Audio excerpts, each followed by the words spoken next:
Jamaah rahimakumullah di Masjid Bilah, Masjid Pemusda Pondok Modern Sumber Daya Taqwa Pondok Sufi, kepada pemirsa BBS yang kaum muslimin, muslimat, mukminin, mukminat, dan juga yang online, yang rahimakumullah, yang berbahagia, yang dimuliakan oleh Allah,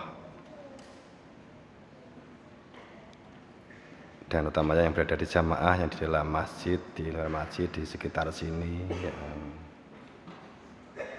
bahagia, yang dikasihi Allah. Pertama, mari kita bersama memunajatkan rasa syukur kepada Allah Subhanahu wa Ta'ala atas limpahan nikmat yang telah dianugerahkan kepada kita, nikmatnya iman, nikmatnya kesehatan, nikmatnya kehidupan, bahwa kita menjalani hidup dan kehidupan ini tanpa dengan menempatkan hamba Allah dengan pandai bersyukur, apalah artinya kita dalam menghamba, apalah artinya kita hidup di dunia. Sesungguhnya kalimat syukur biqouli alhamdulillahirabbil alamin itu sesuatu yang luar biasa. Jika ini difahami dengan benar dan utuh, negara ini sudah maju sejak dulu, orang Islam sudah maju sejak dulu. Jika syukur dimaknai secara utuh, tidak dimaknai sepenggal-sepenggal, tidak dimaknai hanya biqauli alhamdulillah, atau kemudian diteruskan dengan sembelihan apa yang dapat dimakan. Sembelihannya apa? Pada saat tidak dimaknai bahwa syukur itu ukuran besar kecilnya bukan apa yang disembelih saat syukuran, belai wedhus apa kebuah sapi, menunjukkan itu sebagai besar. Yang disembelih itu menunjukkan besar kecilnya syukur. Jika itu dimaknai secara utuh, luar biasa, bangun mindset yang luar biasa untuk bagi kita semua. Kita mohon semoga ditempatkan menjadi hamba-hamba Allah yang pandai bersyukur. Karena syafaat Rasulullah, bisyafaat Rasulullah sallallahu alaihi wasallam, sebuah kalimat biqouli Allahumma sholli ala sayyidina Muhammad wa ala sayyidina Muhammad, itu sejauh mana kita memposisi menjadi hamba yang pandai bersyukur. Kuncinya sebenarnya di syukur, menjadi kunci utama, menjadi kunci pembuka. Sehingga jika syukur ini menjadi karakter kepribadian umat Islam, cekcok tidak akan terjadi, benturan tidak akan terjadi, saling mengolok, saling memfitnah, saling menjatuhkan, itu enggak akan terjadi. Kalimat yang sesungguhnya memiliki makna yang luar biasa, yang pada malam hari ini juga berkaitan dengan Isra Mi'raj Nabi Muhammad Rasulullah Sallallahu Alaihi Wasallam. Itu dikarenakan memang satu peristiwa yang luar biasa di dalam Isra Mi'raj. Kita atur ke sana. Sehingga saya sering menyangking tentang syukur ini, karena ini modal dasar, modal awal seseorang itu mau maju atau mundur. Itu di posisi bagaimana kita menjadi hamba yang pandai bersyukur itu. Bukan sekedar kalimat alhamdulillahirabbil alamin selesai itu sudah dianggap orang itu pandai bersyukur. Setiap kali melihat apa, alhamdulillahirabbil alamin. Ento pada saat itu anugerah berupa kesehatan, kita alhamdulillahirabbil alamin, benar. Kemudian kita menyembelih, iya, itu enggak salah. Jabatan lembaga, alhamdulillah enggak salah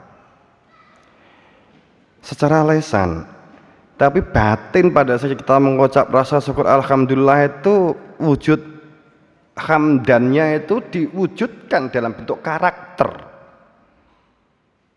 Hamdannya diwujudkan di bentuk karakter kehidupan sehari-hari yang mestinya menjadi dan dibangun serta dibentuk menjadi kebiasaan dalam diri kita, kula panjenengan.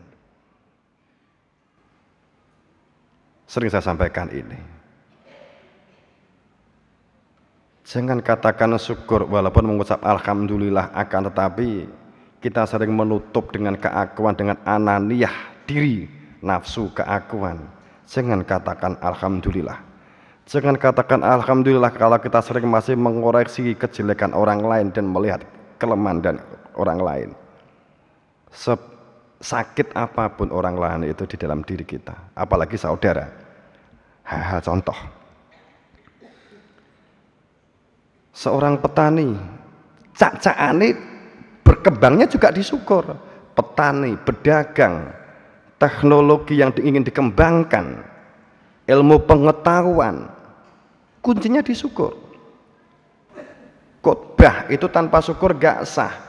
Pendengarnya kudu luwih teko dhisik, itu akan sunnah kuat sehingga akan menjadikan ento unto. Itu dikarenakan pada saat sejak awal itu berarti menempatkan penghambaan menjadi hamba yang pandai bersyukur. Syukur itu terbuka, syukur itu dibuka, syukur itu membuka wawasan, membuka hati, membuka pikiran. Jadi dibuka, komunikasi dibuka, interaksi dibuka. Allah Maha Syukur ditunjukkan dengan ciptaannya, bulan, matahari. Ditunjukkan dengan matahari, bulan, bumi, air. Kata begitu. Kalau di pewayangan Hasto Broto itu ya, yang untuk dapat dijadikan sebagai karakter pemimpin bangsa itu. Ya kita nggak nguraikan itu kan mungkin lain waktu. Dengan laku Trisula Weda. Tapi pada saat itu kalau kita nyangking kebudayaan yang ada di kita, kenapa bisa begitu? Syukur itu sering dihadapkan dengan kufur. Makanya kita menempatkan menjadi hamba yang pandai bersyukur. Maka saat Isra Mi'raj itu di Sidratul Muntaha, pohon sidroh. Sidratul Muntaha, Sidratul itu pohon, Muntaha itu puncak, pohon puncak. Itu daunnya lebar. Ya, artinya itu kupingnya ini pinter menjadi pendengar yang baik. Contohkan begitu. Kita akan kesini rutut kita sampaikan itu. Makanya kita bagi yang yarjullah, bagi mereka yang limangkana yarjullah, limangkana bagi mereka untuk orang-orang khusus limangkana yarju, yang yarju itu terus menerus, rojaat terus menerus sebagai bentuk mudirek terus menerus untuk selalu berharap kuat yarju liqa, untuk dapat kembali kepada diri Tuhan, kembali kepada keselamatan, selamat balik kepada asal usul dari Tuhan, kembali kepada Tuhan. Bagi mereka ini maka Allah memberikan suri toladan bagi umat, bagi manusia di dunia ini untuk memiliki perilaku dengan meneladani Kanjeng Nabi yang di dalam kandungan Isra Mi'raj itu luar biasa. Sehingga semua kehidupannya itu diorientasikan untuk keselamatan. Kita semuanya kan seperti gambar itu. Ini kan gambar-gambar aja yang disediakan untuk memudahkan menolong beberapa tulisan yang berada di dalam masjid. Kita semuanya seperti ini, semuanya kita mati, semuanya mengalami ini. Orang yang syukur lapang dada, nyegoro, bangkai apapun gak akan merubah laut.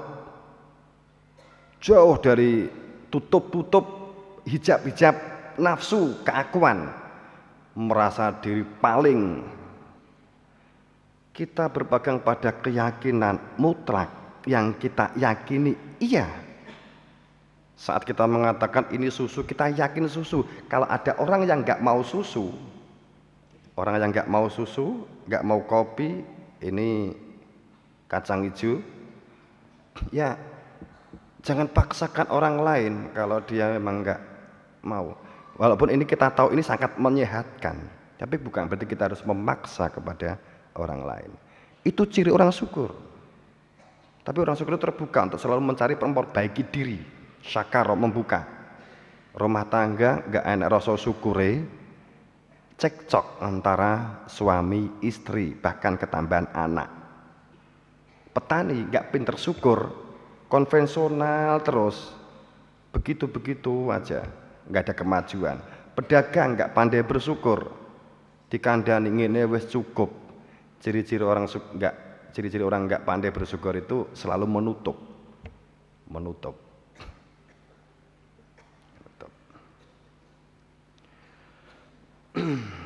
Kufur itu maknanya masalahnya menutup, maka sing kufur itu azab.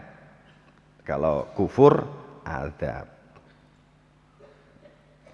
Kita lihat percecokan ini, percecokan yang benturan luar biasa ini, itu di kalangan kita, saudara kita, di umat Islam sendiri di Timur Tengah, benturannya kayak apa? Korbannya ribuan karena berpegang pada benarnya diri, benarnya sendiri. Ada ISIS, ternyata juga Islam, yang begitu. Label dengan beberapa label, saya nggak menyebut ABC-nya terkait dengan sebuah komunitas atau organisasi. Tapi itu kan sayang sekali. Terus kapan arep maju awak dhewe? Gak sido maju, gampang diadu domba itu ora iso maju. Wong nek tukaran ora sido nuthuk paku. Pakune mesti ditemplek di tembok, dipakokne kancane kan gitu kan. Bagaimana akan maju? Benturan. Apakah ini karena kita agamanya salah? Enggak sebenarnya. Enggak. Di dunia itu sudah kemestian kita bersyariat menjalankan fikih yang ada sesuai dengan keyakinan. Kalau kita Islam, kita meyakini ini, keyakinan mestinya harus didasarkan persaksian mestinya ya. Ini yang pokok karena inti. Kalau dalam persaksian, ikin jenengan arani gamping, aku gak masalah, aku gak protes. Iku kok gamping disuguhne to, ya diumbarae wong jenenge gak ngerti kok. Ya, artinya ini jelas bisa diminum. Kamu bisa nonton.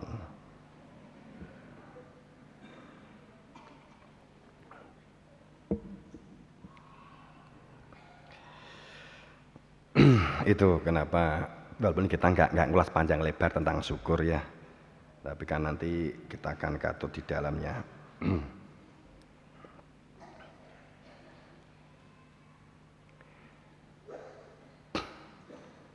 Sehingga pada saat dikatakan inatung dirladi yaksana rabbahum bil ghaib wa aqamus shalah, saya ini juga sekilas menempatkan ini luar biasa. Kita dapat menerima dengan baik, dapat menerima penjelasan, dapat menerima keterangan, dapat memahaminya, bahkan menghayati itu hanya jika innalladzi innama tundzirul ladzi yakhshawna rabbahum bil ghaib. Saat kita khawatir dan takut jika sewaktu-waktu masa pakai jasad ini habis, kita tidak selamat. Bapak Ibu jamaah rahimakumullah ingkang minulya. Kita sering begini. Saat kita terungkap syukur, syukuran itu menjadi ahli surga. Kita berbicara tentang jannah, kita berbicara tentang pahala. Amal yang kita lakukan berpahala. Apapun yang kita lakukan itu berpahala. pada saat orang melakukan dosa, perilaku-perilaku dosa, amal-amal dosa, sebagai ahli neraka, ahli bid'ah, ahli sesat, kita tuh sering begini, menempatkan kepedean. Jadi kalau sudah ngomong ahli surga, amal kita tuh akan dapat menjadikan kita masuk tiket ke surga. Itu biasanya untuk kita saat wa id ta'adzana rabbukum la in syakartum la azidannakum, itu langsung wah aku gue kan begitu. Sopo sing pinter syukur arep bakal ditambah nikmatnya oleh Allah. Wong iki pinter syukur, hikmahnya ditambah, pemahamannya ditambah, lapang dah surga. Bayangannya itu juga enggak dikiti, lihat di sini. Ditambah widodarine, ditambah apa? Madune ditambah. Itu bayangannya kenikmatan untuk kita.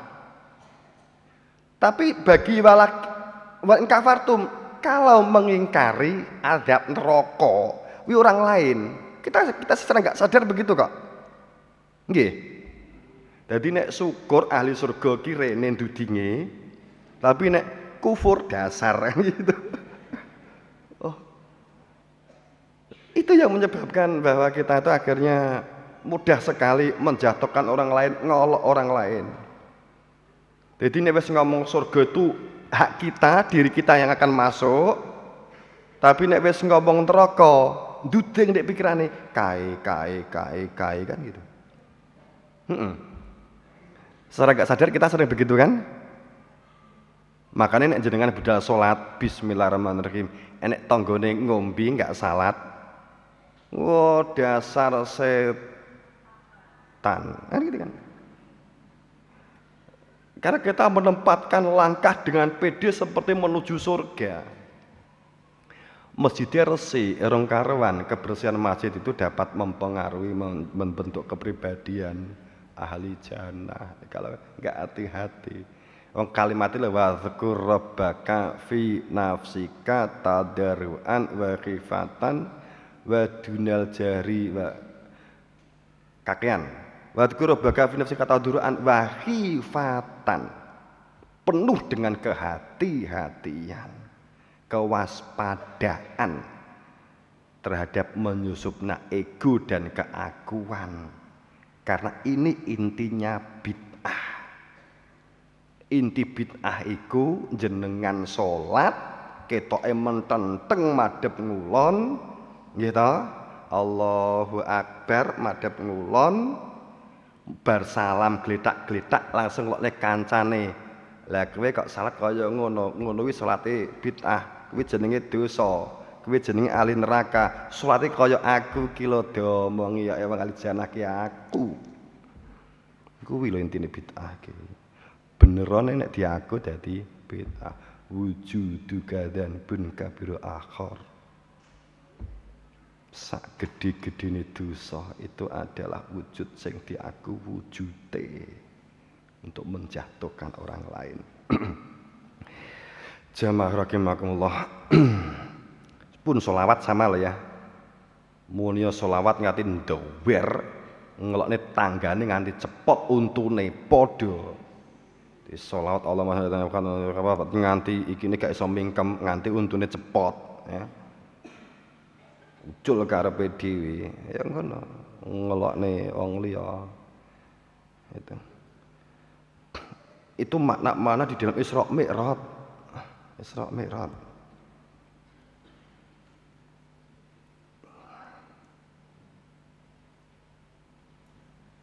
Kita banyak kok melihat kenyataan situasi yang ada di lingkungan kita. Kita lihat sehat walafiat itu ya.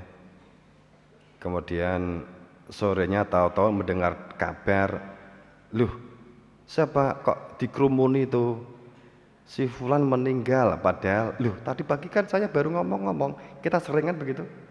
Sering kita begitu. Mula aja wanggak, nek wis mati kita tetep butuh wong liya. Ya. Itu kita nggali Sebenarnya seperti apa kita supaya dapat selamat kembali kepada Tuhan? Digambarkan dalam Isra Mi'raj yang luar biasa. Pada saat Isra dari Masjidil Haram ke Masjidil Aqsa dipertemukan dengan peristiwa-peristiwa hikmah yang luar biasa. Jadi kita nggak cerita legenda atau sejarah, ini memang cerita yang luar biasa.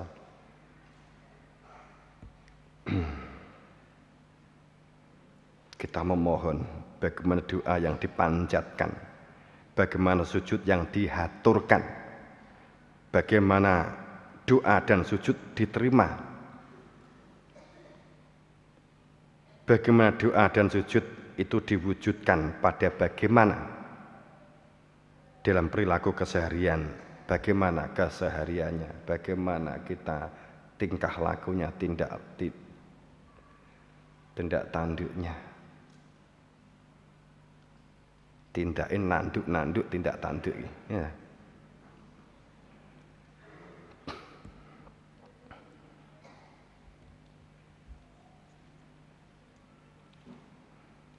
Isra Mi'raj itu memberikan gambaran rambu-rambu dalam kita menjalankan perjalanan hidup.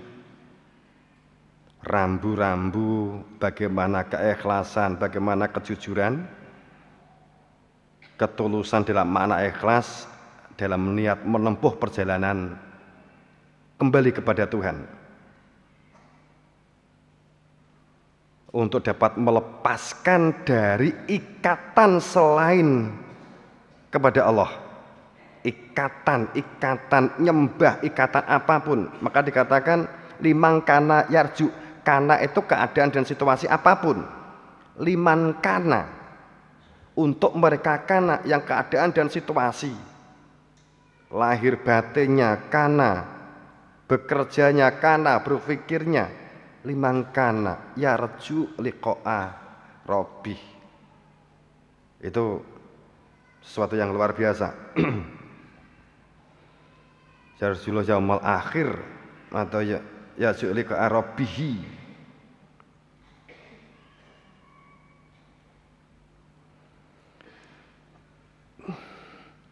Mi'raj merupakan puncak perjalanan seseorang hamba menuju kesempurnaan ilahiyah, kembali kepada Tuhan.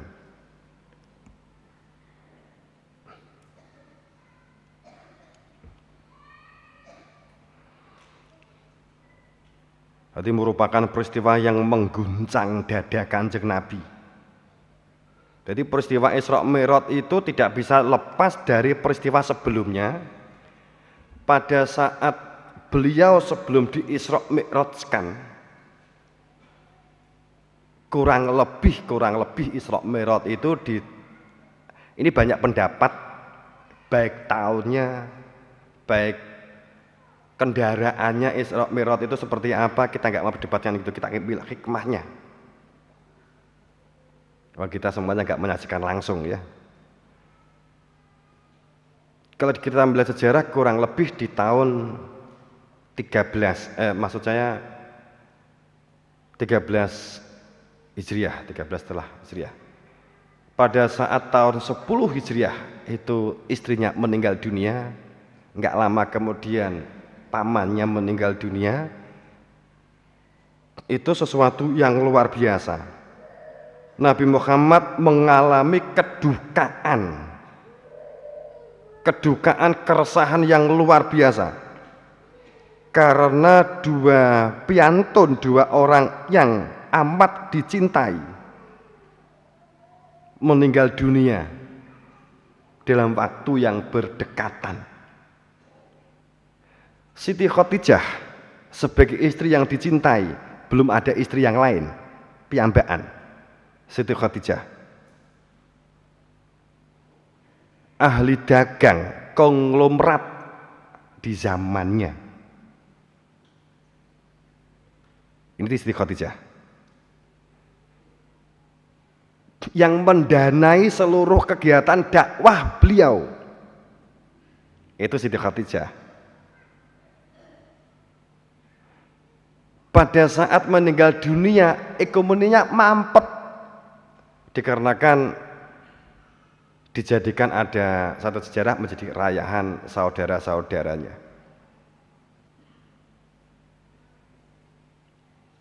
Kemudian setelah nggak lama kemudian pamannya Abu Thalib meninggal dunia. Jadi orang yang melindungi perjuangannya adalah pamannya ini, dia melindungi perjuangannya. Orang kafir Quraisy segen takut untuk masuk menyerang Nabi Muhammad jika ada pamannya ini, termasuk tokoh yang disegani saat itu.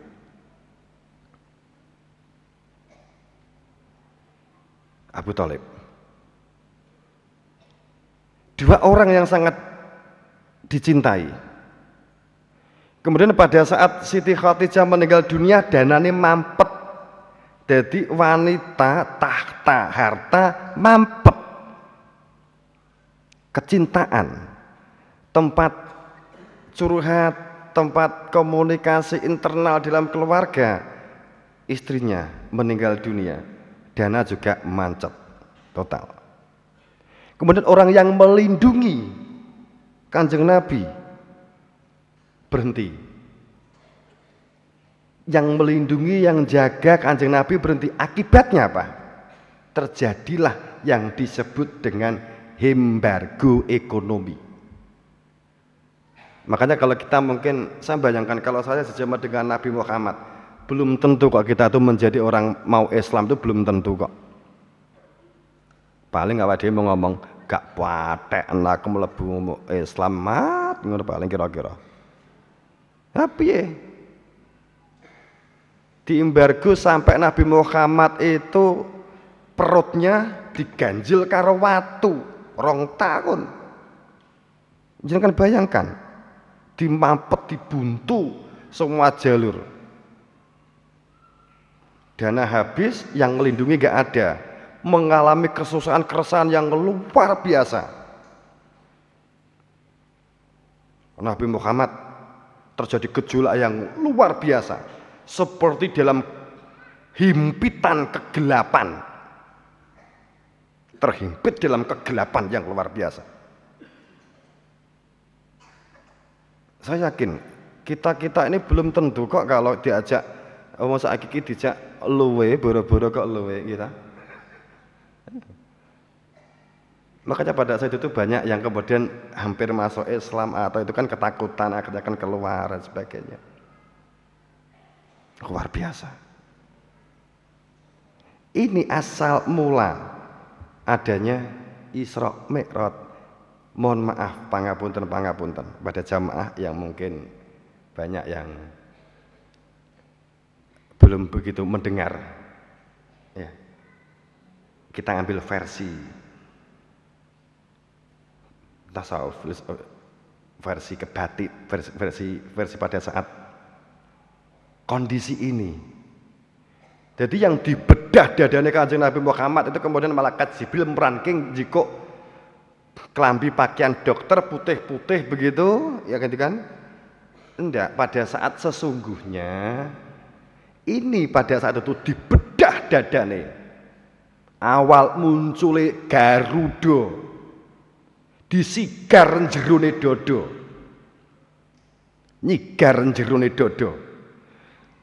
Dengan himpitan kegelapan disigar jerone dodo supaya titik terpuncak di dalam hati, titik temu dengan dirinya Tuhan, hati nurani, lubang fihi batin, di dalam batin itu ada pintu babal rahmah, ada pintu kasih sayang Tuhan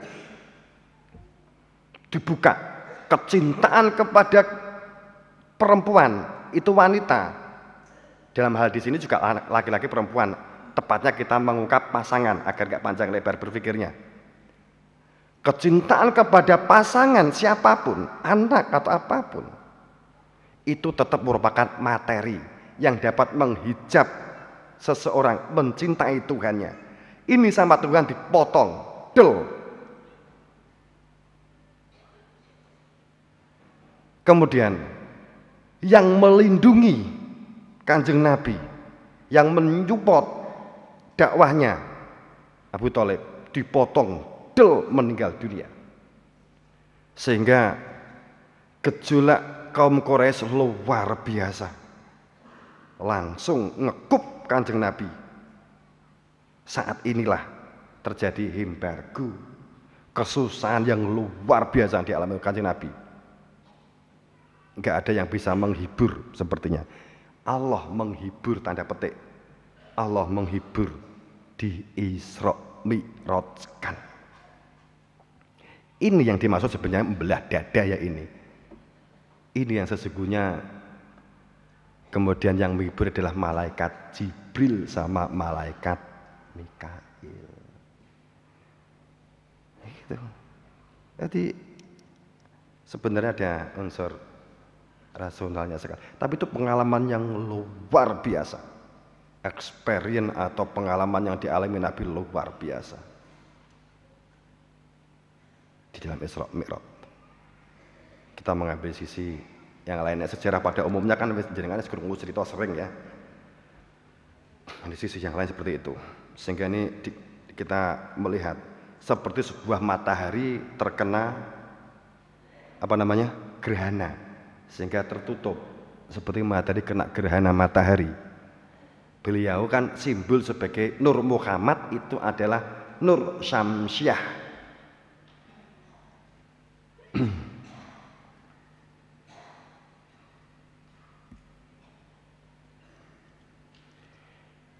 Pada saat sudah dikeluarkan kecintaan kepada material dunia, dikosongkan sama Tuhan, sing gondeli supaya beliau tidak terhalang oleh keberadaan dunia, walaupun masih di dunia. Kepasrahan total, melakukan perjalanan mulai dari Masjidil Haram ke Masjidil Aqsa. Kesucian Masjidil Haram juga ditunjukkan kesucian Masjidil Haram dalam dadanya Nabi. Iki masjid iki resik. Apanya begitu? Masjidil Haram itu suci. Sing di njero ya akeh sing nyopat-nyopet, kan begitu kan? Kan begitu. Yang berbahaya kan begitu. Terkadang kesucian masjid tidak bisa merubah seseorang. Masjidnya suci.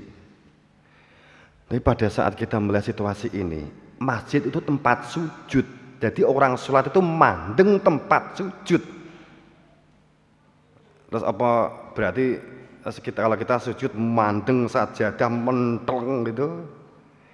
Yang dipandang tempat yang disujudi itu dirinya Tuhan yang di dalam dada.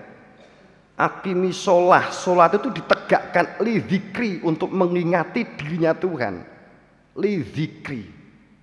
Sholat itu bukan li terjemah, bukan li tartila, bukan li kekuasaan. Tegakkan sholat itu li dzikri, untuk mengingati ingsun Tuhan. Jadi dari dunia yang tempat di Isra Mi'raj itu perjalanan dari tempat yang rendah diangkat ke langit sebagai tempat yang tinggi dengan memposisi dalam penghambaan. Makanya kan subhanalladzi biyadihi abdihi lailan, abdihi, hamba yang diangkat oleh Allah. Kesadaran totalitas dan penuh sebagai hambanya. Masjid itu ada tempat sujud, sadar bahwa hamba mesti menghamba pada Tuhannya. Ini Nabi luar biasa dengan melepas yang dituju musning hanya Tuhan, hanya diri ya Tuhan. Murni. Wis gak enek sing gondeli blas mergo wis do meninggal. Terus kemudian lingkungane ngekup ekonomi, pasrah total. Hanya bergantung pada Tuhan. Sujud yang dilakukan Kanjeng Nabi, sujud sebagai perwujudan adab keimanan pada kemakrifatan. Jadi Masjidil Haram tempat sujud yang berada di dalam dadanya Kanjeng Nabi. Itu hanya dirinya Tuhan yang dilihat, yang dipandang. Telah diharamkan hal-hal yang najis, dendam, iri, dengki, kemuliaan-kemuliaan simbolik dunia, kehormatan-kehormatan simbolik dunia lepas dari dadanya Nabi. Ini yang disebut bagian yang sesungguhnya makna hakikiyah Masjidil Haramnya di dalam Kanjeng Nabi.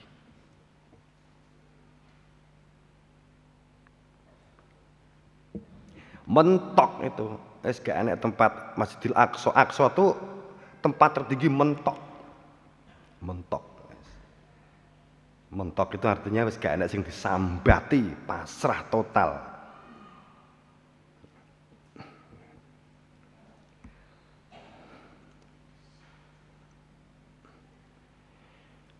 Sehingga menuju kepada Masjidil Aqsa.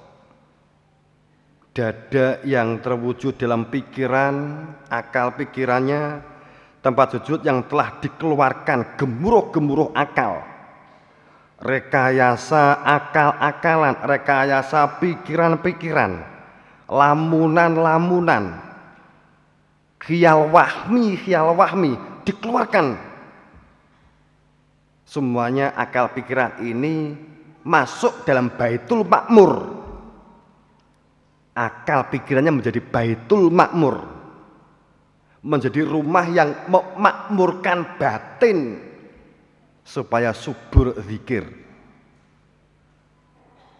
Akal pikiran rekayasa yang dipengaruhi dari luar diri akibat kejadian paman dan istrinya meninggal dunia, embargo ekonomi yang dialami bersama dengan sahabat yang mempengaruhi gejolak dadanya Nabi. Ini sudah ditanggalkan semua Masjidil Aqsa. Ini makna secara hakikiyah. Jadi itu masjid tempat sujud sing dipandengkan pangeran. Nek awake manggeng mester, mester iki duduk pangeran. Mandeng sajadah iki duduk pangeran. Sajadah itu tempat sujud sing digelar di jero dodo itu dirinya Tuhan. Maka ayatnya kan subhanalladzi asra bi 'abdihi lailan minal masjidil haram ila masjidil aqsa ladzi barakna kharahu linuriyahu min ayatina. Jadi subhana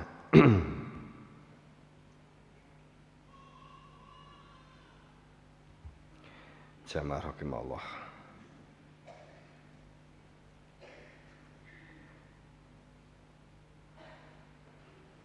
Kejadian Isra Mi'raj sebagai wujud totalitas beliau menempatkan penghambaan kepada Tuhannya dalam kepasrahan.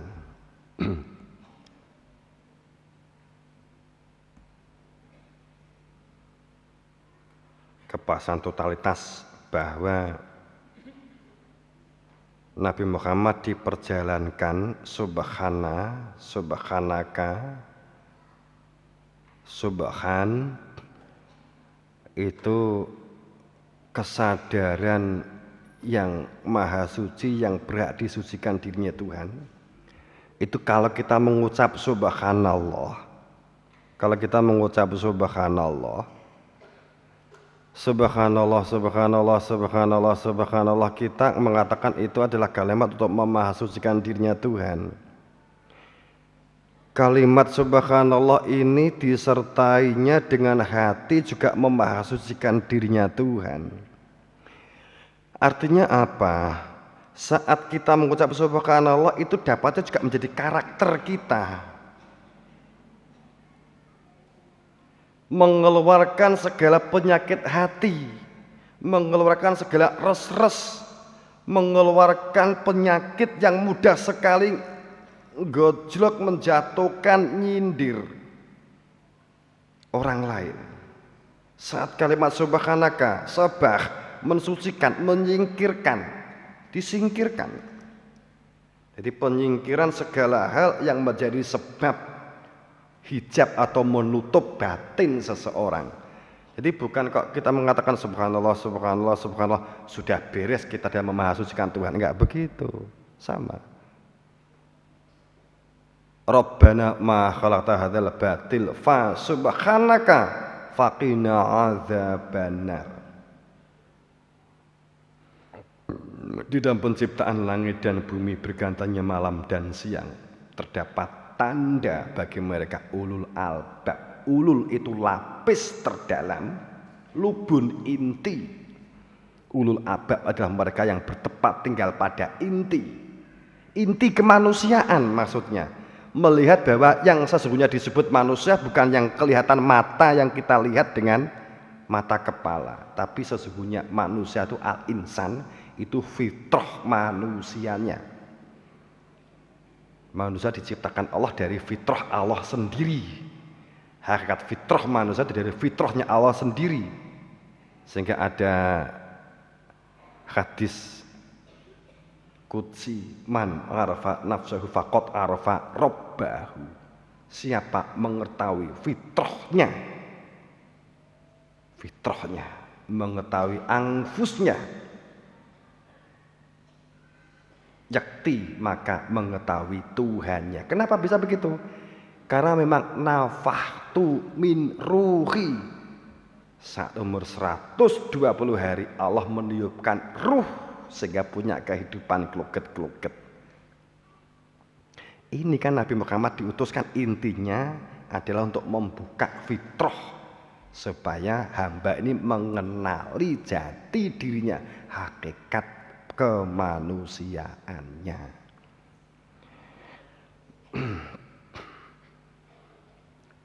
Jamaah rahimakumullah. Makanya asron bi abdihi, lailan itu maknanya juga malam atau gelap. Asron itu perjalanan di malam hari. Jadi itu kondisi gelap gulita, terhimpit kegelapan. Dunia ini gelap dan menggelapkan. Dunia ini tanpa dengan cahaya gelap gulita.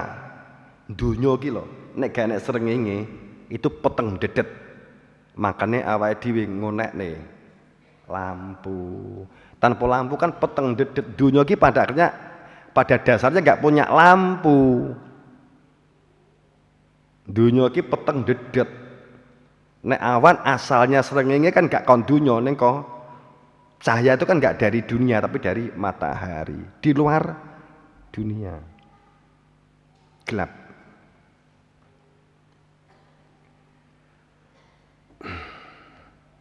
Jika tidak menempatkan kehambaan di dunia, maka dunia ini dengan segala isinya akan merendahkan, menjatuhkan seseorang dari kebenaran, memelesetkan, seorang akan terpeleset dari kebenaran bertuhan, kebenaran al-haq. Kebenaran itu min robik, al-haq min robik, di ayat banyak.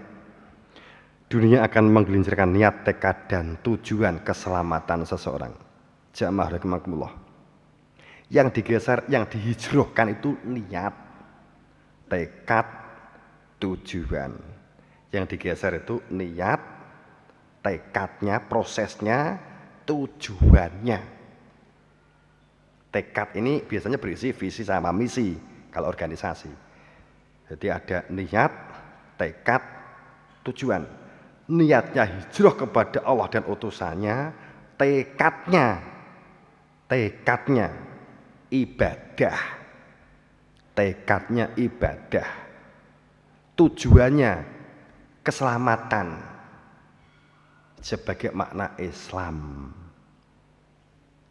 Sebagai makna Islam. Adin itu perilaku sehari-hari. Adin itu perilaku keseharian seseorang.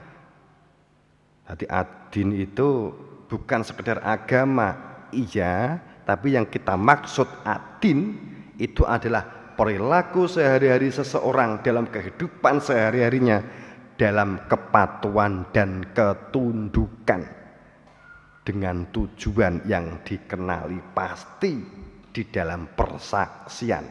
Kenapa begini? Wa id akhadha rabbuka mim bani Adam min duhurihim dzurriyyatahum wa asyhadum ala anfusihim. Saat manusia belum lahir ke muka bumi, saat manusia masih dalam alam dzar, masih dalam hakikatul insan, manusia ini sudah dikumpulkan oleh Allah, belum dibungkus oleh raga. Min anfus, semua anfus, ala anfus, mohon maaf, ala anfus.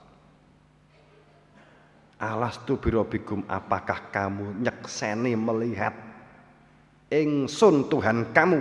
Semuanya menjawab alastu birobikum, inggih saya menjadi saksi. Allah melakukannya demikian itu supaya tidak mengatakan nantinya lupa kalau lali kan begitu kan. Allah membuat utusan supaya bersaksi kembali.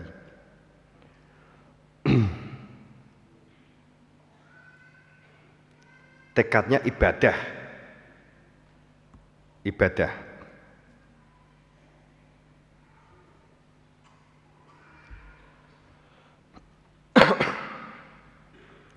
Jadi tekadnya ibadah. Kenapa ibadah? Ya ibadah. Ya ibadah. Ibadah itu al-abid. Al-abid itu ibadah itu perilakunya al-abid. Ibadah itu perilakunya al-abid. Al-abid itu disebut karena ada al-ma'bud. Kan begitu. Ibadah itu perilakunya karyawan. Ibadah itu pelakunya karyawan. Umpamanya begitu. Karyawan itu melakukan sesuatu dikarenakan dia melakukan ibadah karena sebagai karyawan. Disebut karyawan karena dia memiliki bos. Enak karyawani, enak bose. Perilaku menjalankan perintah bose inilah disebut ibadah. Maka dia akan mendapatkan pahala setiap bulan, yakni gaji. Kan gitu kan? Gaji.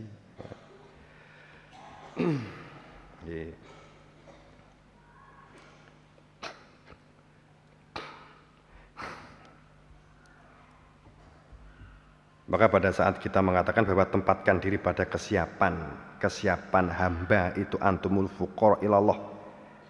Antumul fuqara ilallah. Butuh kuat kembali kepada Allah. Totalitas dalam bimbingan malaikat Jibril sebagai gurunya. Jadi hikmah di dalam Isra Mi'raj Kanjeng Nabi Muhammad itu totalitas sekali berNabi Muhammad untuk naik mulai dari Masjidil Haram ke Masjidil Aqsa, Masjidil Aqsa ke Sidratul Muntaha, itu dalam bimbingan gurunya malaikat Jibril yang menjelaskan peristiwa-peristiwa yang dialami Kanjeng Nabi apa saja, sehingga diberi penjelasan oleh malaikat Jibril. Disebut Nabi dikarenakan memang gurunya malaikat Jibril.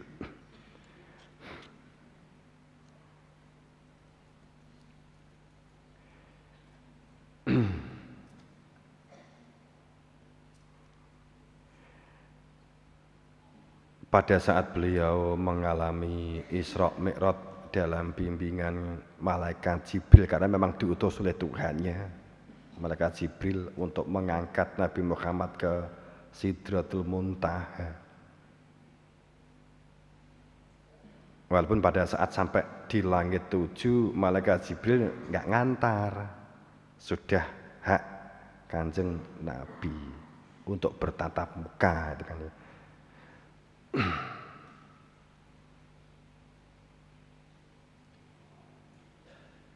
Di satu mungkin kan ini sebuah pemahaman yang agak berbeda ya. Tapi sesungguhnya kita kan nek podo kan ya wis umum sering krungu kan, makanya kita ngambil sisi yang mengenai sesungguhnya sebuah kalimat antumul fuqara ilallah itu kuat dalam memang diteladani kan beliau, diteladani bagaimana kekuatannya terhadap tekadnya untuk mendekat kepada Allah. Jihadun nafsinya, memerangi nafsunya berperang di jalan Allah, jihadu nafsi, menghilangkan watak sifat perilaku nafsiyah, syaitoniyah, hewaniyah dan iblisiyah, dikeluarkan di dalam dada. Perbedaan apapun bagi Nabi tidak ada masalah. Pada saat tidak ada yang dipermasalahkan, tapi kenceng dalam niat dan tekad kembali kepada Tuhannya. Makanya tabibnya kan juga ada orang yang Yahudinya kan ya.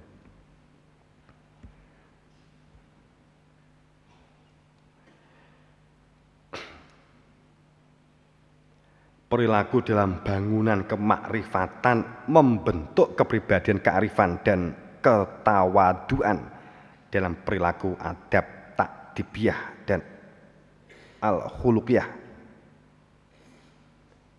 Jadi perintah menjalankan sholat dilakukan setelah ada perintah Allah. Sujud yang dilakukan adalah sujud kemakrifatan. Maka Kanjeng Nabi menjalankan sholat karena langsung dapat perintah dari Allah. Dan sahabat menjalankan perintah Allah setelah diperintah oleh Nabi setelah turun dari Isra Mi'raj sebagai al-amrunya. Sujud kemarifatan keberadaan Rasul dan sujud kemarifatan zikir atas keberadaan dirinya Tuhan.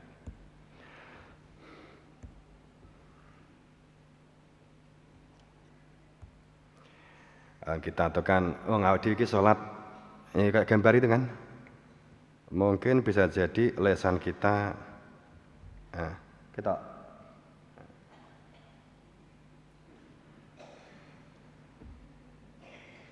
ya mungkin lesan kita mengatakan subhana rabbiyal a'la wa bihamdi, subhana rabbiyal a'la wa bihamdi, kan gitu kan kita saat mengucap. Kemudian ning di dalam batinnya itu kan iki gambare dunakne piye?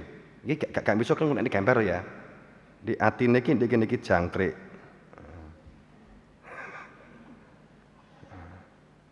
Jangkrik gelut. Terus ngisore apa ae? Aduh.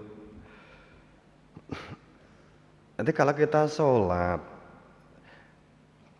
itu sesuatu yang luar biasa. Rangkuman yang diperjalankan Nabi Muhammad dengan perilaku sholat yang telah diperintahkan oleh Allah, pengalaman Kanjeng Nabi Muhammad, bagaimana beliau atas apa yang dialami beliau pada saat terjepit situasi dalam kegelapan himpitnya dada, beliau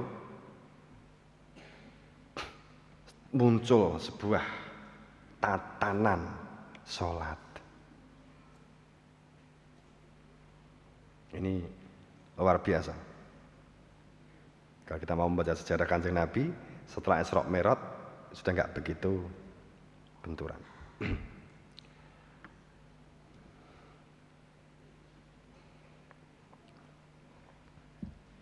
Kita kan ya kula nggih sami mawon muni subhanallah subhana rabbiyal a'la wa bihamdi subhana rabbiyal azim wa bihamdi.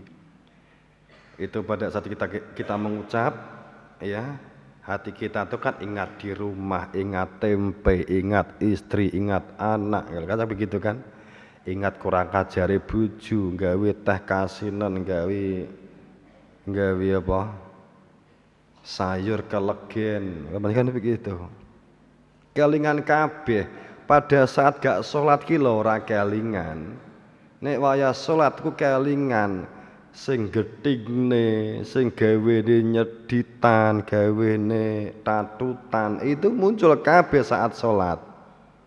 Saat sholat itu sholat itu ternyata sebenarnya kan sangat efektif untuk mengingat sesuatu yang hilang ya. Efektif sekali sholat itu. Saat kita kunci lupa,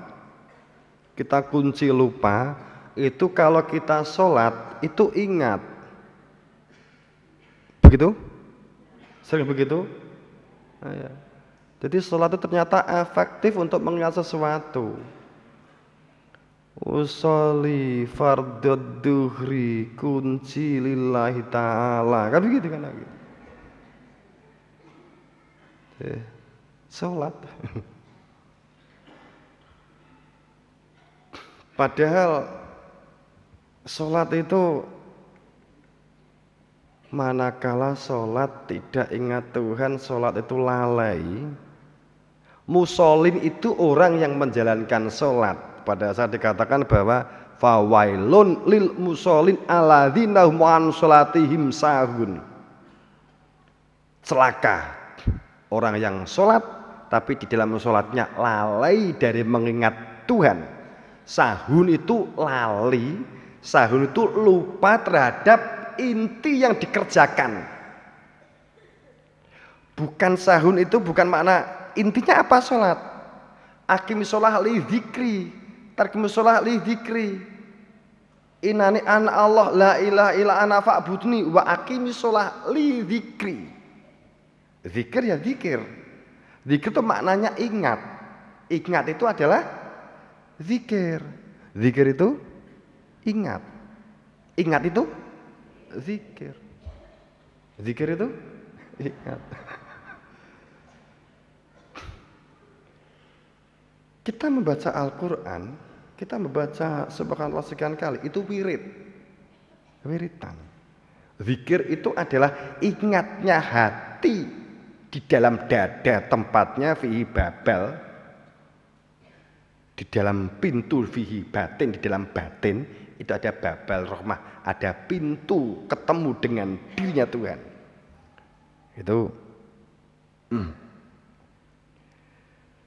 ini membangun akhlak yang, sholat itu membangun akhlak yang luar biasa. Membangun akhlak. Paling tidak nek awake dhewe ora iso khusuk salat sing grambyang, paling enggak dek kelakuane. Jamaah rahimakumullah. Sing penting dek kelakuane dhisik. Latihannya begitu, sebab sejak awal kita menjalankan sholat itu sudah menempatkan pemosisian sebagai hamba, menjadi asam-a pendengar yang baik. Allahu Akbar. Kilo kupingnya kilo kurang ngombo.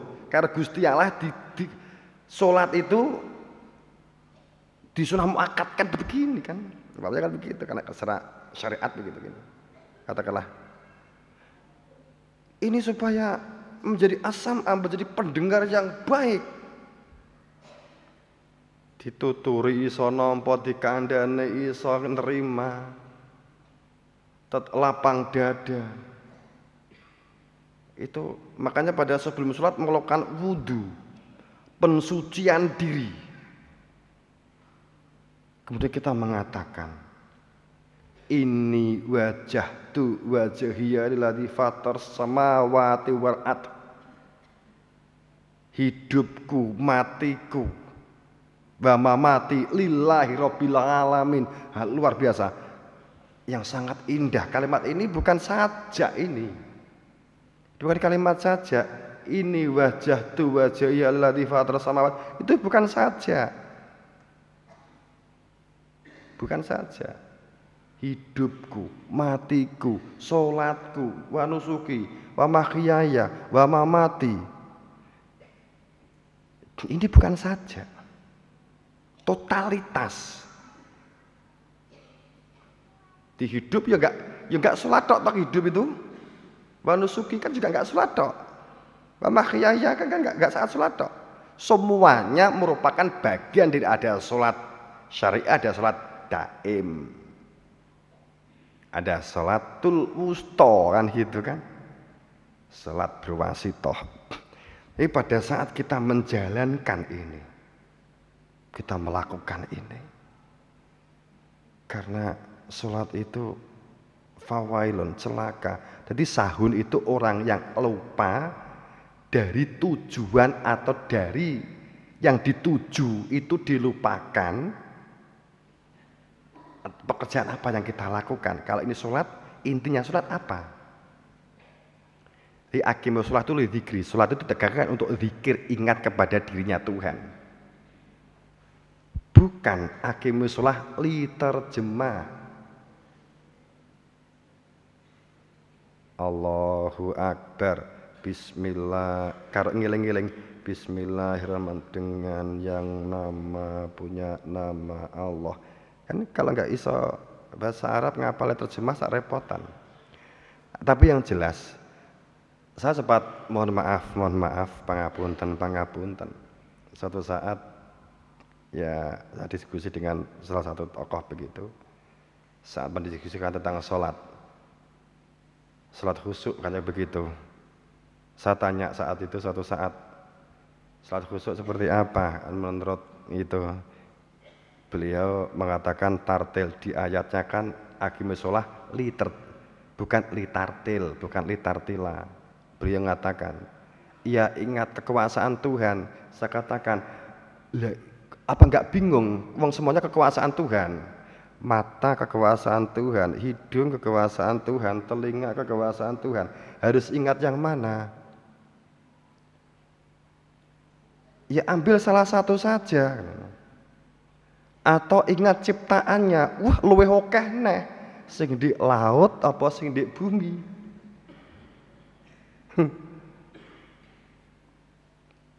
Kalau rumusannya Al-Quran, rumusannya khusyuk itu adalah surat ingat kekuasaan atau ciptaan Tuhan, itu dikatakan khusyuk. Yang paling aman itu adalah para suami dan para istri. Pemeneh manten nanyar, irunge munyus-munyus. Jadi Allahu Akbar kelingan irunge. Ya Allah Akbar, irunge bojo kurung tak mut. Wah, khusyuk banget iku.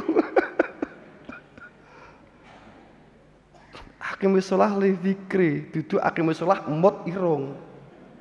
Ngene itu. Ya kalau begitu ingat ciptaannya. Wah, laku ya kan. Ingat artinya yang jelas aqimus sholah li dzikri. Bukan akhirnya li terjemah, bukan li tartil, bukan li lain-lain kan gitu kan.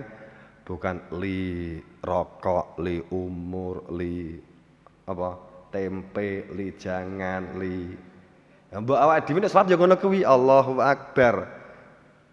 Bismillahirrahmanirrahim. Tempene, bumbune, kuncine, laose ya, lomboke. Pemeneh kok lombok larang langsung kalingan pasar. Allahu Akbar. Sewangi di pasar ki jan masalah diutangi kok ya ra entuk. Oh, mlebu pikiran bakule pasar bareng mlebu ndek utek. Pemeneh megelne ya.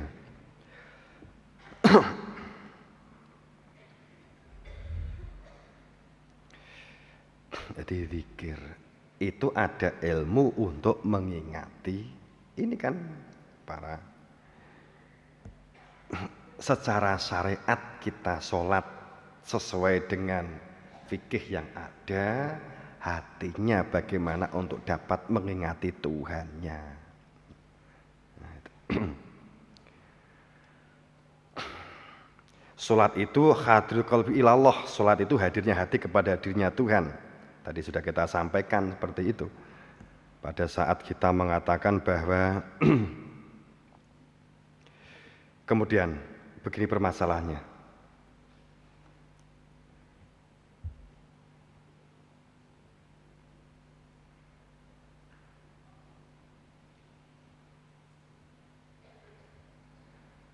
Biar bisa dibaca.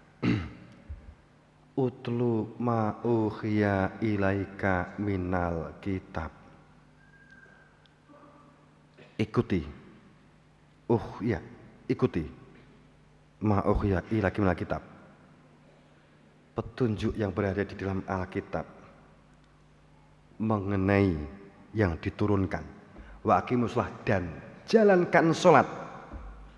Inna sholat, karena sholat itu dapat mencegah fasya wal mungkar. Hanya dengan sholat yang mencegah fasya wal mungkar. Sesungguhnya hanya dengan sholat yang mencegah fasya wal mungkar. Dan ingat totalitas. Sesungguhnya bahwa wala dzikrullahi akbar. Ingat kepada Allah. Ilingo. Ingatlah. ingat kepada Allah itu adalah sesuatu yang besar, luar biasa. Orang itu kalau kembali kepada seperti karyawan, kalau ada orang itu adalah hamba, orang itu adalah kita bekerja, kita karyawan sebagai tugas atau sebagai anggota polisi atau anggota ABRI, ini tadi juga ada anggota beberapa begitu ya. Pada saat dia melaksanakan ibadah keanggotaannya sebagai abdi negara karena tercatat sebagai anggota ABRI, maka dia mendapatkan bulanan itu kan. Utlu ma'uhya inam kitab, pegangi pedoman sebagai keanggotaan itu. Jalankan sholat, tegakkan sholat. Karena dengan sholat akan mencegah fasya wal mungkar. Dikatakan wala dzikrullahi akbar. Jenengan metu ngomah, ya, jenengan metu ngomah, ora kelingan pasangane, suami gak kelingan bojone, gitu.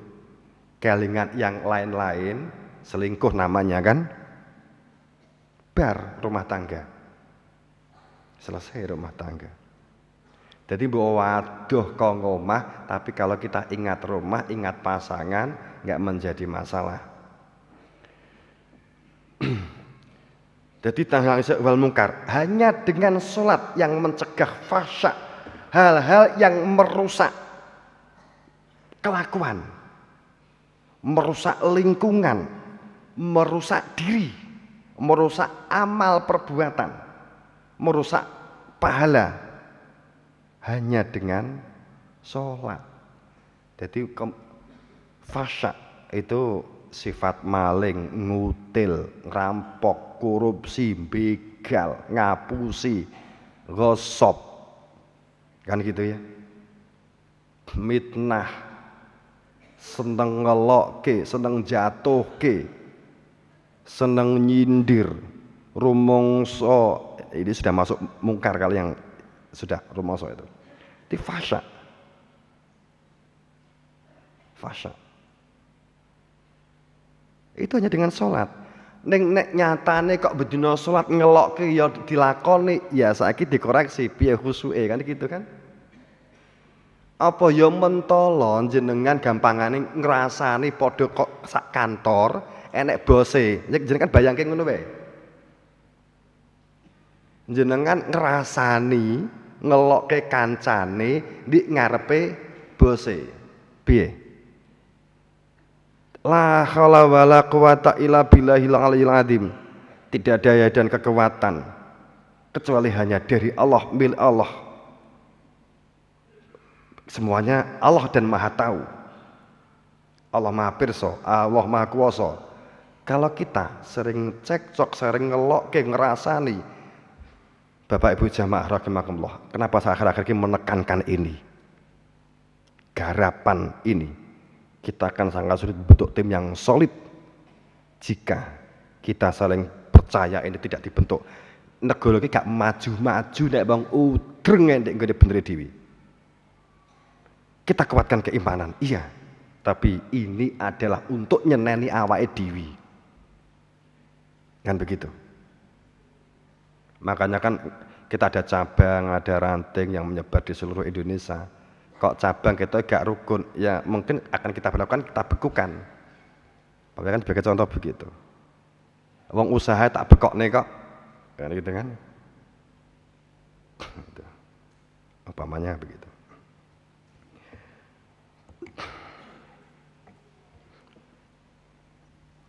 Hanya dengan sholat mencegah fahsya wal mungkar, hanya dengan sholat. Sehingga kesadaran wala dzikrullahi akbar, zikir itu sesuatu yang besar. Jadi orang yang ingat kepada Tuhan itu sadar, penghambaannya itu sadar, gak iso opo-opo aja sadar. Oh ya tanpa Tuhan gak bisa apa-apa, tanpa huwa, tanpa dia gak bisa apa-apa.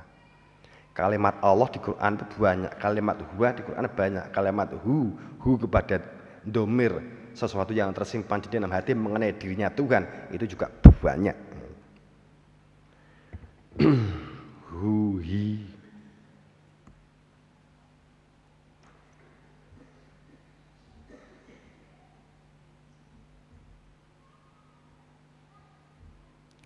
kita lewati dulu bahwa pada saat kita berpikir, jadi Nabi Muhammad itu kan sering kalau kita memperhatikan dalam hadis bahwa beliau naik buruk. Naik buruk ini digambarke jaran, digambarke apa wis gak usah digambarke rono-rono dalam pengertian seperti itu ya. Numpak nunggang begitu saking cepatnya ya Tuhan sendiri begitu ya. Tapi pada dasarnya pada saat kejepit kegelapan yang luar biasa yang dialami Kanjeng Nabi, buruk putih bersayap itu sesungguhnya saya akan mengulas dulu. Sesungguhnya yang disebut manusia adalah berada di dalam jasad, di dalam diri, tentang fitrah manusianya. Yang berupa adanya belahan fitrah, yang makna fitrah itu belahan. Sehingga dikatakan bahwa manusia itu asal hakikatnya adalah dari fitrahnya Allah sendiri. Inti fitrah manusia. Diletakkan di dalam rasa hamba. Ruh hamba adalah raga atau jasad ini sebagai mediator. Raga atau jasad ini sebagai mediator untuk dijadikan kendaraannya hati nurani, ruh dan rasa kembali kepada Tuhan. Artinya apa akhirnya yang disebut buruk? Buruk ya raga ini. Jasad kilo buruk iki. Sing patuh, sing tunduk nek ragane iki sing diuber ragane, sing diuber bab donya, kecintaanku mantil ndek donya, gak iso dadi buruk gitu. Hal ini Nabi Muhammad luar biasa. Hidup di dunia dengan kesungguhan yang berlaku di dunia, jihadun nafsi di dunia, memerangi nafsunya sendiri. Wujud nafsu kan jasad ini untuk ditundukkan. Dijadikan kendaraannya, inti manusia kembali kepada Tuhan ya.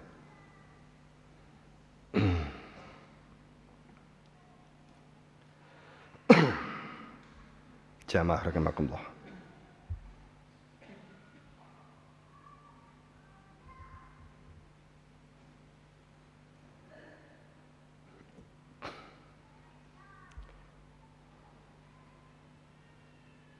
Karena kenyataannya memang hanya penghamba yang ditempatkan pada penghambaannya yang diterima oleh Allah. In kullu man fis samawati wal ard ila ati rahmanil abdan. Tidak ada manusia yang akan diterima oleh Allah apapun yang dilakukan jika tidak menempatkan ila ati rahman, jika tidak menempatkan pada penghambaan rahman abdan. Kita percepat.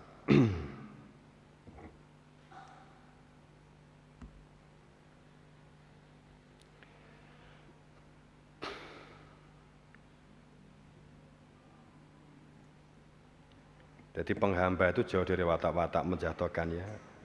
Kita kalau berbicara tentang jannah atau surga, kalau kita berbicara tentang jannah atau surga, kita yang dibayangkan lah. Tapi yang perlu diingat, surga ataupun surga itu yang berisi di dalamnya madu, susu, ya Pak, widodari sebagainya. Akan tetapi di surga kuwi tidak ada kalimat sia-sia, tidak ada olo-oloan. Mereka guyub rukun luar biasa. Ini hadza ummatukum ummatan wahidah, terwujud di dalamnya. Umat wahidah terwujud di dalamnya. Puji pinuji ora enek sakit hati, enggak ada oloan. Itu surga. Jalannya surga itu mana? Nek jenengan meninggal mulia lewat di. Kalau kita pulang lewat utek, ruwe cepet munggah ngusik surgane. Nek agamane sik nganggo utek, buktine apa? Perilaku-perilaku nafsi, perilaku golongan-golongan, perilaku hewan-hewan, orientasinya kekuasaan, nguber nafsu syahwat, kemuliaan dunia. Pancakan begitu. Kita tuh di dunia tetap ikhtiar sebaik-baiknya. Tapi bagaimana hati itu tidak lengket di dunia. Kapan itu? Ya kenal dalam adin, kenal Tuhannya. Hati-hati ngomongin orang itu bisa jadi gibah atau fitnah. Ngomongin orang itu kalau benar jadi gibah, kalau salah jadi fitnah. Kalau apik diem, dodone pecah meneng. Kalau kita memang mewujudkan jannah di dalam diri, pintunya surga ki babal rohmah itu fihi batin, di dalam batin. Sifat menggunjing, ayo didoh nih.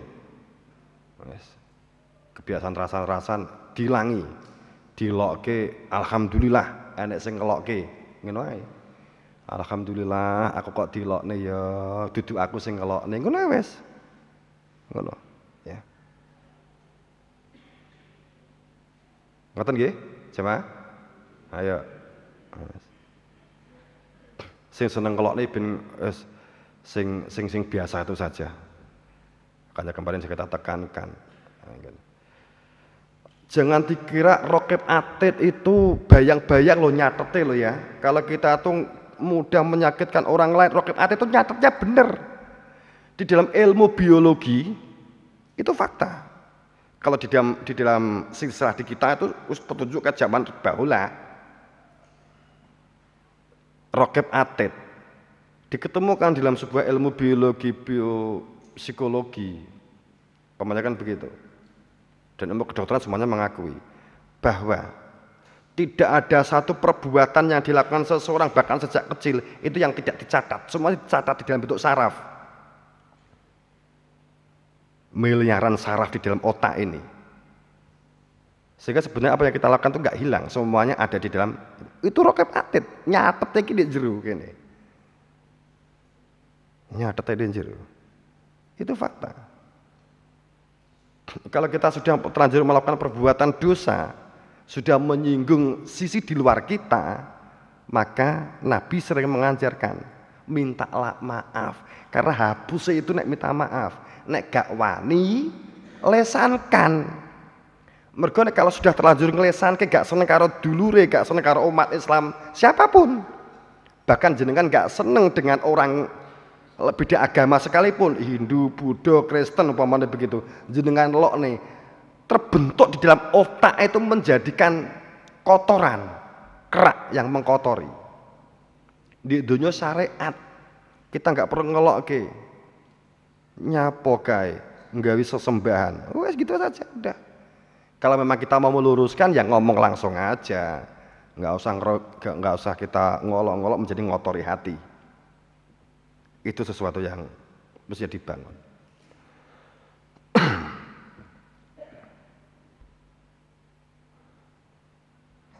Menggunjing itu sebenarnya dosa yang melekat besar tapi sering dianggap biasa.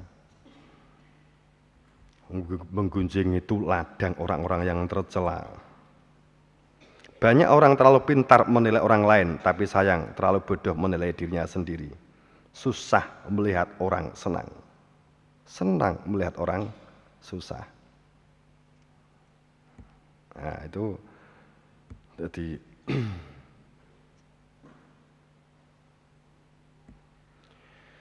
jamaah rahimakumullah.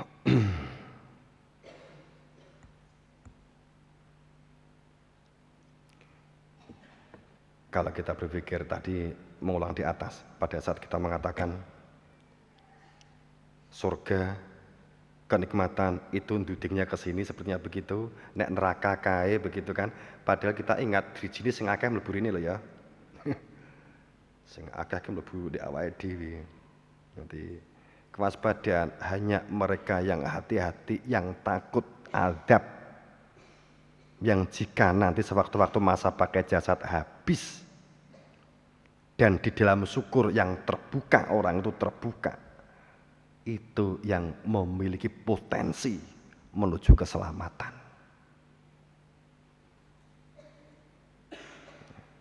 Yang penting gak kepedian ahli surga terus ngelak kalian kan kepedian ya, kepedian.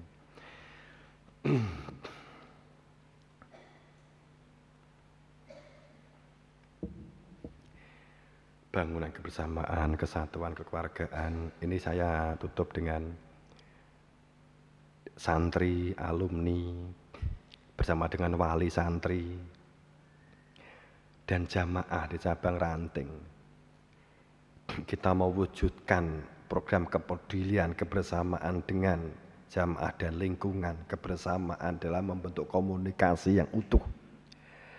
Dengan memakmurkan bumi wastakmarakum fiha, memakmurkan bumi Allah dengan membangun Trisula Weda itu adalah sesuatu hasanah, 3 hal pokok. Membangun lingkungan tingkat sosial yang tinggi, kebersamaan apalagi di dalam keluarga, sains teknologi itu dikembangkan sebaik-baiknya. Semuanya beragama kok. Jenengan nandur itu ibadah. Sebab di Quran, tutupan ya, penciptaan langit dan bumi bergantinya malam dan siang terdapat tanda bagi ulul albab. Penciptaan langit dan bumi bergantinya malam dan siang terdapat tanda bagi ulul albab. Ayat mendekat kepada Tuhan. Ini dibaca ayat-ayat sing tartil. Apa yang tartil? Nek nandur itu jelas orang ngawur kan begitu kan? Wah ya nandur Lombok, ya nek nandur idgham ojo iklab. Pokoknya itu harus mbok dilep nih nganti sak meter gak tukul. Makanya kan begitu. Yang jelas. Itu juga butuh dibaca. Karena itu inna fi dzalika, di dalam kejadian, dalam penciptaan itu adalah ayat bagi mereka yang tafakur. Bagi yang tafakur, kita bangun lingkungan yang harmonis, lingkungan yang baik, lingkungan yang kondusif. Semoga dalam ridhonya, karena kita berharap ridhonya Allah semua. Itu yang kita berharap, ridhonya, maghfirahnya, ampunannya. Saat di kalimat pada wa ansa'akum minal ard, Allah menciptakan kamu minal ard, dari bumi. Artinya ansa'akum itu apa sih? Kita menginjak bumi, kita makan di bumi, kita besar di bumi, tanduran hasil bumi. Maka makmurkan bumi Allah itu. Gitu-gitu. Wastakmarakum fiha. Fastaghfiruhu, selalu minta ampun kepadanya. Tubuh ilahi, apapun yang dilakukan tubuh ilahi untuk dapat dijadikan kembali kepada Tuhannya. Itu rumusannya sesungguhnya luar biasa. Jadi ibadah itu, maca Quran ibadah, macul ibadah. Macul terus gak tahu salat bablas. Ya wes angine. Ya toh? Kenapa ada sholat 5 waktu? Untuk mengendalikan supaya orang bablas di sawah. Lali akhirnya tenggelam dunia. Suwe-suwe nek di sawah terus, muacul terus, akhirnya didadekne lep karo Gusti Allah. Kelelep sak. Wong-wong iki gitu. Umpamanya kan begitu. Ning mau waca Quran terus sawahe diumbar gak diopeni. Fasik. Potensi ini gak dikembangke, berpikir gak dikembangke, tangan gak dikembangkan untuk terampil. Punya potensi organ gak dikembangke. Juga sama, di Quran juga diancam. Itu harus, itu semuanya ibadah. Di Quran itu inna fi dzalika. Itulah ayat-ayat. Penciptaan langit bumi, enake srengenge bulan. Itulah ayat-ayat. Jadi itu. Janah itu di jerone enek kolam susu, maknane fitrah. Fitrah ini akan muncul ke permukaan, fitrah. Makanya saat Nabi Muhammad antara khamar karo susu, beliau pilih susu. Oh kamu benar Muhammad, malaikat Jibril menghentikan begitu. Itu karena fitrah. Mengalir air sungai itu maknanya hikmah, kejernihan berpikir. Hikmah. Sidratul Muntaha, pohon sidroh yang bercahaya, berbuah perilaku, berbuah hikmah. Hikmah itu apa toh? Hikmah itu adalah kepandaian seseorang dalam menyelami kehendak Tuhan. Jadi kalau kita tuh kena ujian kalau kehendak Tuhan kita dapat menyelami, nggak gampang goncang, nggak goncang hati itu, karena lengket dengan Tuhan.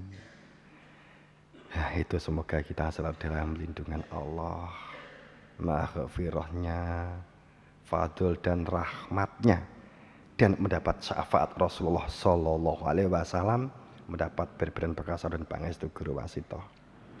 Kita bangun kebersamaan, kekeluargaan, kekompakan, berani puji pinuji, berani tolong menolong, berani melakukan kepedulian operasional, berani elek kinilean, berani mengakui kelemahan diri, berani mengakui kelebihan orang lain, berani mengakui atas apa yang menjadi kodrat iradiat Tuhan, maka itu yang akan siap dijadikan hamba yang didekatkan oleh Allah.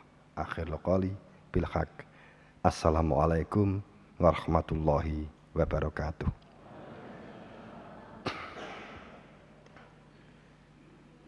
Dan pemirsa, demikian tadi kegiatan pengajian dalam rangka memperingati Isra Mi'raj Nabi Muhammad SAW dari Pondok Pemusda Nganjuk, dan diharapkan dengan pengajian tadi kita bisa mengambil intisari apa yang sudah disampaikan oleh beliau, dan kembali mereview bahwasanya untuk tema peringatan Isra Mi'raj kali ini adalah dengan peningkatan Isra Mi'raj meneladani penghambaan Rasulullah SAW dengan menjalankan perintah dan menjauhi larangannya menuju hamba yang dikasihi Allah.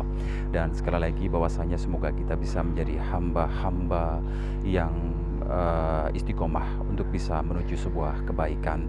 Dan jangan sampai lupa juga Anda bisa menyaksikan kegiatan rutin pengajian yang dilaksanakan oleh Pondok Modern Sumber Daya At-Taqwa atau Pemusda di Nganjuk yang digelar insya Allah dalam setiap 35 hari sekali. Dan dengan demikian berakhir sudah program khusus kita di hari ini, dan saya Khairul Abadi bersama kerabat kerja yang bertugas mohon undur diri dari hadapan Anda. Terima kasih dan wassalamualaikum warahmatullahi wabarakatuh.